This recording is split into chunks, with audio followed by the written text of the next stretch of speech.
Guys, it's Rich32G here again, and today I'm bringing you some more Assetto Corsa early access gameplay, and this time it's version 0.4.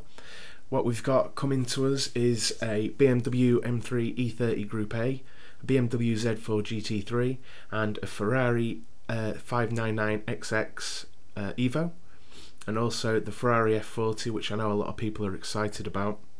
We've got two tracks as well, so we've got Monza and a drag strip, which is in a 1000 metre and a 400 metre configuration. This week I'm going to be doing it unscripted, and I'll be giving you my feedback on the cars on an inside perspective, as well as giving you a replay from an outside perspective, and just letting you listen to the cars from there. So first up, we've got the BMW M3 E30 Group A, and here are my thoughts on it.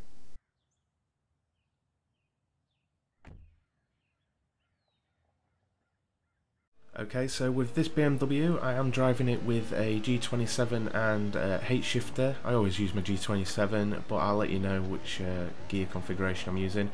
Just a short lap around Vallelunga Club Circuit, and it seems a really fun little car. I can imagine this working well in a league or the hill climb races, which are going to come, I believe. But yeah, on short tracks in a league, I can see this working really nicely, giving close racing. You can chuck it about a bit, the rear gets out and things like that. And with the H shifter, I always find it adds a little bit of an immersion factor, you know, just a little bit more enjoyable for me, heel towing it and such like. And yeah, it's a really fun little car, and I highly recommend it.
Okay, so next up we've got the BMW Z4 GT3 car, and this is obviously using a sequential shifting configuration.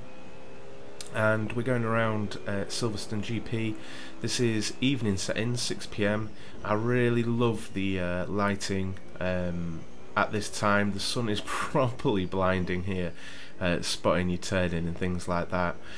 But yeah, to the car, it handles really precisely, and the more I drove it, the more confidence I got with the brakes. I was just braking later and later and later, and it's one of those cars that just begs to be pushed, you know.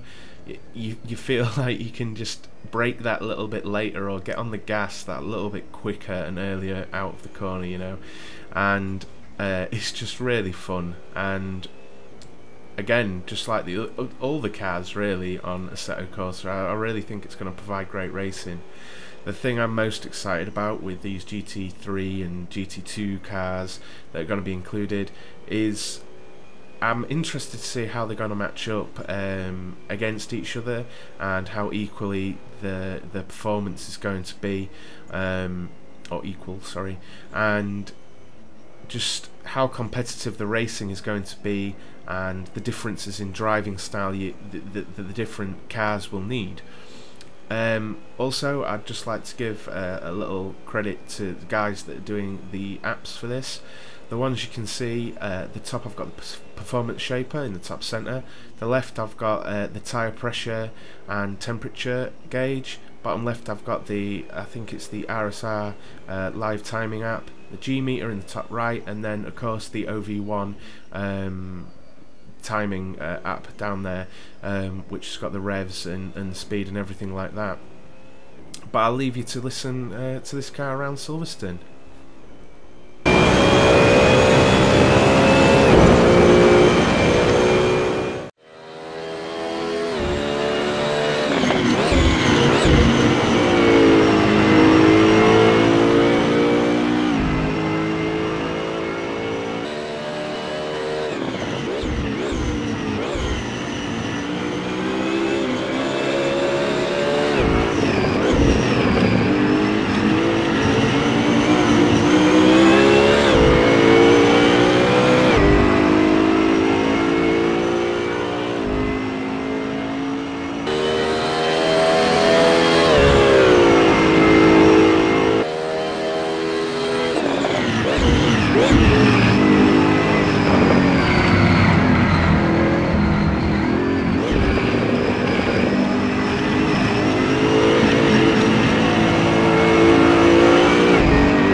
Okay, next up we've got the Ferrari 599 XX Evo.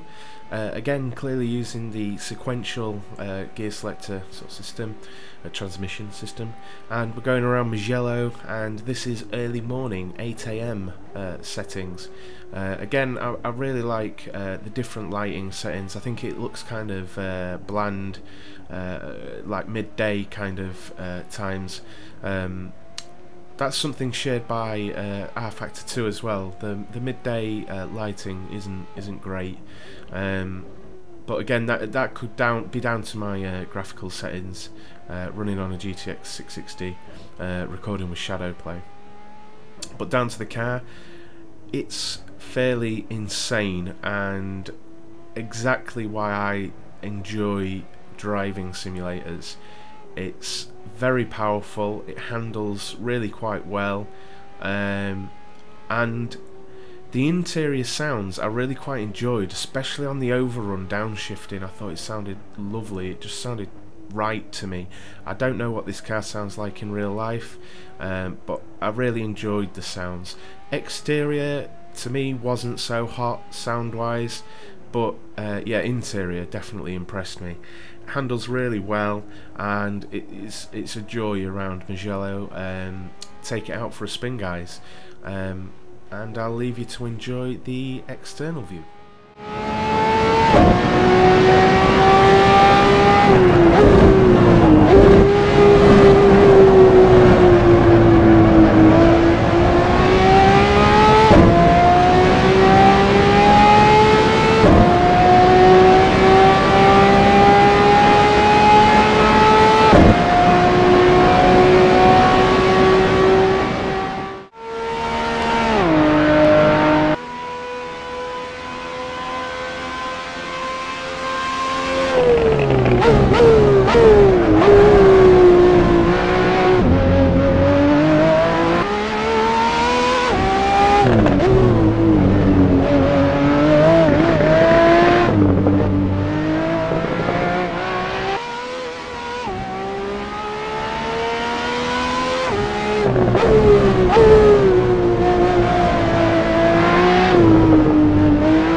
Okay,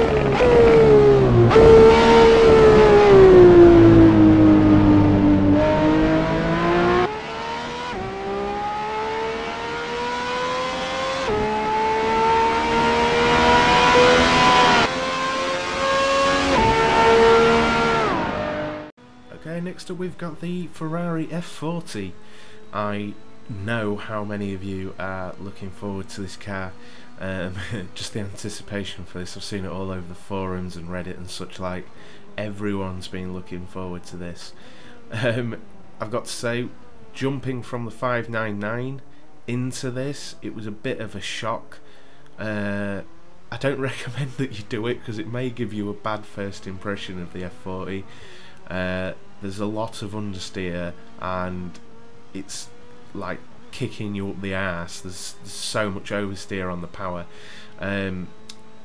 but once you get some heat in the tyres it's a lot better, and also I've no doubt with setup changes and probably different tyres it'll be a much more compliant, because I think I was rolling around something like 15 seconds off the fastest lap that was posted on the live timing app there, and I felt like I was pushing about as hard as I could with this setup.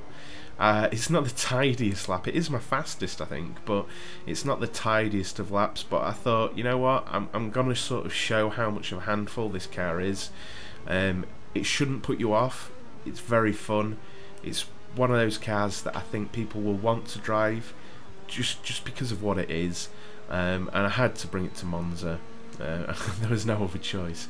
The settings are 10 o'clock in the morning using a H shifter in this, heel towing, and I really like the shadows and everything around Monza. They seem to have done a really nice job with it. It is laser scanned as well, so it's a really nice drive, and so is the car. I'm not sure what the racing will be like, because I think it'll be quite easy to overcook it into braking points or on exits of corners and things. I'm sure people will get used to it though, but for sure it's a handful in a number of ways, and you have to remember the brakes on this are not carbon, sort of carbon ceramic type things. You have to brake with a long way to go to the corners. But yeah, here's the external view and enjoy.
finish up this update, we've got a quick look at the Pagani Zonda along the drag strip. It comes in 1,400 metre configurations. It's really not my cup of tea, but I've seen it asked for on other sims, so here you are guys, it's here, and once multiplayer is here it will make much more sense than going up here on your own. I just went straight to the end to see how far it went here, but yeah, here it is guys, and I'll see you in the next one. Cheers.